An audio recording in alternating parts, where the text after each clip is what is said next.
Hello and welcome. This is James from the DSO Imager channel. Tonight we're going to do something a little bit different. One of my recent images I completed is the double star cluster over in near Perseus.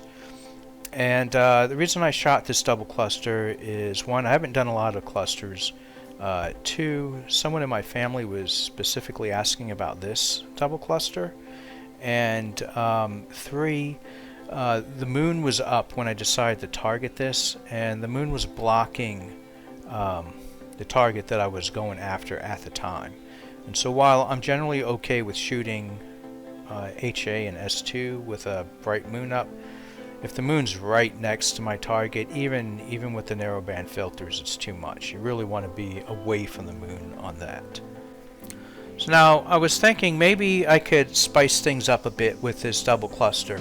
I know there's a lot of HA out there in the ISM, the interstellar medium, and I thought maybe if I could just get enough HA around the double cluster, if there's any HA hiding back there, maybe I can pull that out and add a little bit of extra color to the star cluster itself.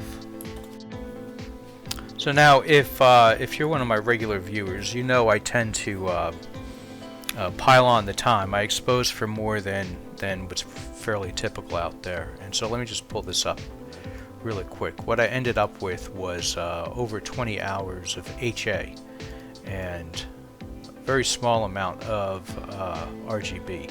I did grab some lume just because I was doing some experimentation, but I ended up not using the luminance. And this double exposure on the red, this wasn't really planned. I didn't intend to get this. It just, again, there was some experimentation going on. Alright, so let's look at some of the stacked data. Here's the HA, and I mean, it doesn't stand out much. If you pull the stars out, you can actually almost see some structure in there. But all this area back here and up over here, that's all HA. And, you know, I mean, there it is, star cluster. Nothing too special. Side note, I put up a poll. Yeah. In the community tab, if you guys check that out, I often put some stuff up there, at least usually stuff that I'm working on. But I put up a little poll here, right? And star clusters got no love when I asked what was your favorite target. So, you know, you've seen one, you've seen them all, right? Well, the whole point of this video and of me doing this target is to try to make it more interesting. Side note here, I drizzled. The Z at the end of this just means it's drizzled. At this image scale with my 7mm refractor, I'm at like 2.3. And so we are undersampled a bit. Your stars are blocky. If you drizzle the data, though, you take care of that blockiness. And certainly for an image where the stars are the primary focus, you want those to look pretty good. And so just a little plug for drizzling your data if you're, you know, significantly over 1 second on your image scale.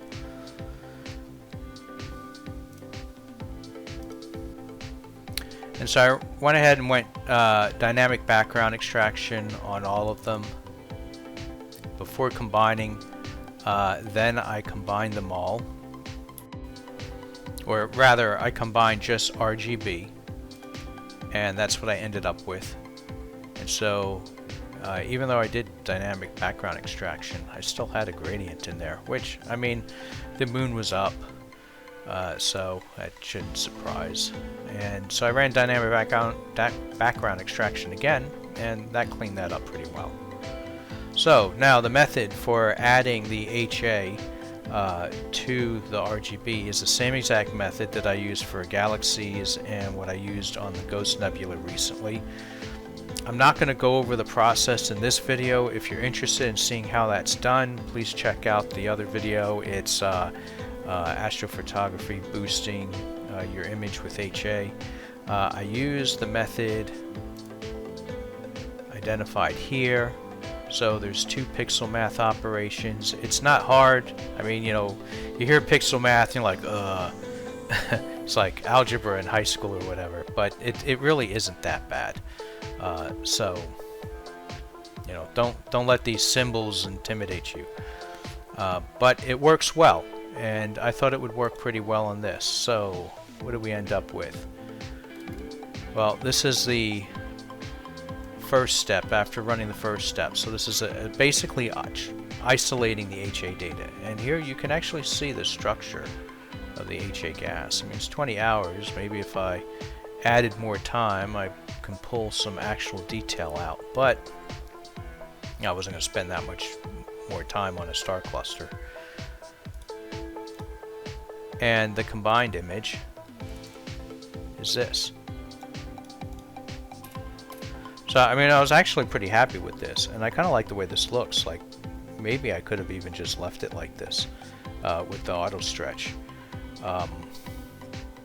This is what I was looking to achieve. So you can see some of the HA in the background, and it definitely gives some color to the star cluster itself.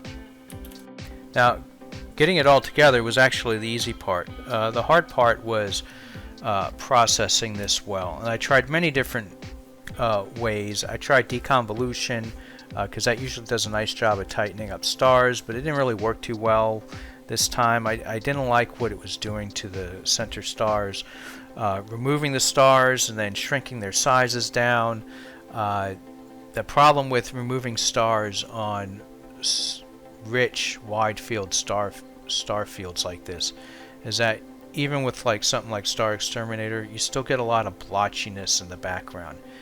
And so if you reduce the size of the stars like you normally would in a nebula image or a galaxy image, and you add them back, you still have like this halo effect of blotchiness around all the stars, and it just lowers the quality of the image overall. So that was a challenge to get around. And I mean, this is auto stretch, right? So it's doing a nice job on the background. The stars are too bright, and if I try stretching by some other means to control the brightness of the stars, then the background is too dim, and that's what I ended up fighting with. I did end up removing the stars, and then I tried to enhance this background some more. So here you can see it, where this is with the star removal. You can see the blotches. I ended up taking this into Photoshop.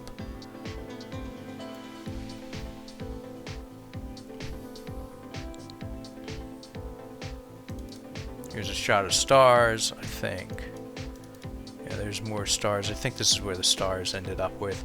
I mean, I wish I had a nice progression to show you step by step how I handled this as far as working curves and removing the stars and everything, but I really just kind of thrashed around a bit to try to make this work.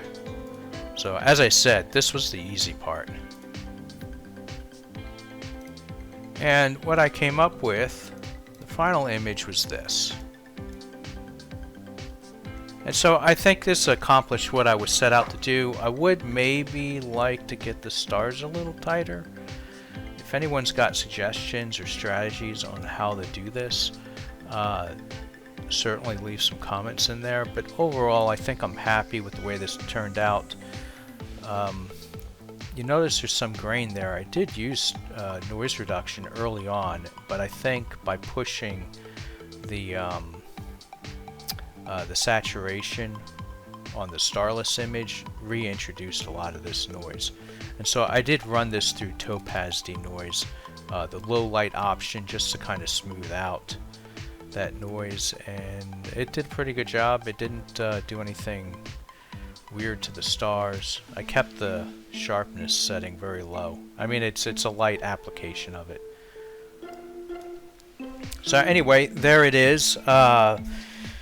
Really, the idea here is to just give some ideas on if you want to shoot a star cluster. There is this ISM back there. It does take some time to pull it out, but if you do it, you can use it as a means of adding some spice to your star cluster shots.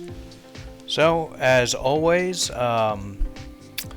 Please subscribe, especially if you like this type of content. I've actually got 30 or so videos on my channel so far. My plan is to essentially put out a video with just about every image that I complete, and I'm running 2 rigs at the same time, so I have a steady supply of data coming in. And I'm actually really close to 1,000 subs, which is pretty amazing. So, you know, I would certainly appreciate additional subs to keep the train rolling on this one. So anyway, comments, questions, and clear skies.